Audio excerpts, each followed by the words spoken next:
జరిగింది? ఎక్కడి నుండి ఈ అరుపులు? చూస్తూ ఉంటే ఎవరికో ప్రమాదం జరిగినట్టుంది.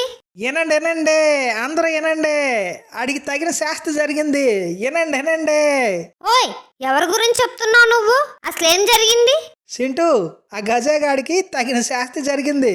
అసలు ముందు ఏం జరిగిందో చెప్పు నువ్వు. పెద్ద కొండ మీద నుండి కొండ చీరలు ఇరిగి ఆడి కాలి మీద పడ్డాయి. కొండ మీద నుండి పెద్ద బండరాయి లాగా దొర్లుకుంటూ నేల మీద పడ్డాడు. ఎంత మంచి మాట చెప్పావు. నిజమే, వాడి అహంకారానికి తగిన శాస్తి జరిగింది. అయ్యో పాపం, ఇప్పుడు ఎలా ఉంది ఏనుగన్నాయికి? ఎవడికి తెలుసు, ఉన్నాడో పోయాడో. ఇలా ఎలా మాట్లాడగలుగుతున్నారు మీరంతా? వాడు మనందరినీ ఎంతగా హేళన చేశాడో మర్చిపోయావా? నిన్న ఆ రోజు ఏమన్నాడో గుర్తులేదా?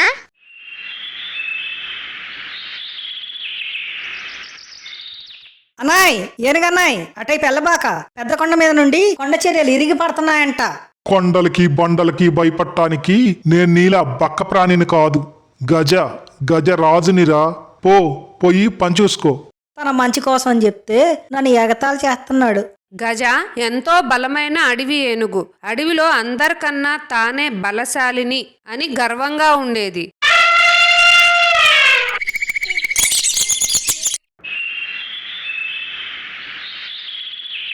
ఓయ్ చింటూ, ఎక్కడికేంటి అంత గాబరాగా వెళ్తున్నావు?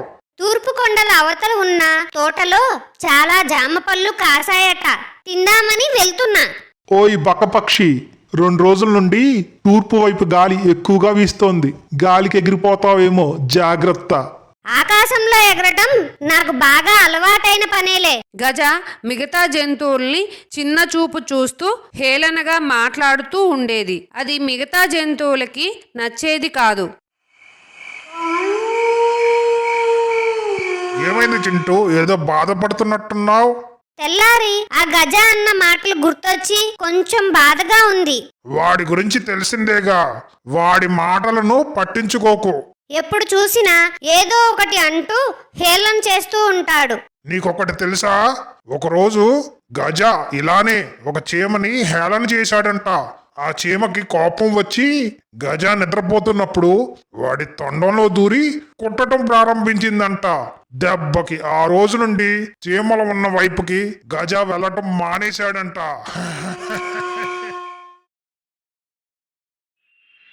తను అహంకారే కావచ్చు, కానీ తను మనలో ఒక్కడేగా. తను అలా బాధపడుతూ ఉంటే ఇలా ఆనందపడటం ఎంతవరకు సబబు? ఇదే పరిస్థితి మనలో ఒకరికి వస్తే? నిజమే, మేం కొంచెం విచక్షణతో ఆలోచించి ఉండాల్సింది. ఇప్పటికైనా మించిపోయింది లేదు. పదండి, వెళ్ళి గజాకి వీలైనంత సహాయం చేద్దాం. జంతువులన్నీ గజాకి కావలసిన పళ్ళు, నీళ్లు, ఔషధ పత్రాలను తీసుకుని గజా వద్దకు బయలుదేరాయి. ఏనుగన్నాయ్, ఎలా ఉంది ఇప్పుడు? ఒళ్ళంతా ఒకటే నొప్పులు, పైపెచ్చు ఈ ఆకలి చంపేస్తోంది. గజ, ముందు ఈ పండ్లు తిను, కొంచెం ఓపిక వస్తుంది. అన్నాయ్, తిన్నాక ఈ ఆకులు నములు, నొప్పులన్నీ ఇట్టే తగ్గిపోయి గాయాలు కూడా త్వరగా మాన్తాయి. ఇంతకాలం అహంకారంతో మీ అందరిని హేళన చేస్తూ ఉన్నా, కానీ మీరు అవన్నీ పట్టించుకోకుండా నా కోసం వచ్చి సహాయం చేయటం చూస్తుంటే నేను ఎంత పెద్ద తప్పు చేశానో తెలుస్తోంది. మీరంతా నన్ను క్షమించాలి. మనం ఈ అడవిలో ఉండే తోటి జంతువులం. ఒకరికొకరం తోడుగా ఉంటే జీవితం ఆనందంగా హాయిగా సాగిపోతుంది. నువ్వు వినే ఉంటావుగా, కలిసి ఉంటే కలది సుఖం అని. నిజమే, కలిసి ఉంటే కలదు సుఖం. అందుకే అంటారు, ఒకరికొకరు సహాయం చేసుకుంటూ తారతమ్య భేదాలు లేకుండా జీవించటం నేర్చుకుంటే జీవితం ఆనందమయమవుతుంది.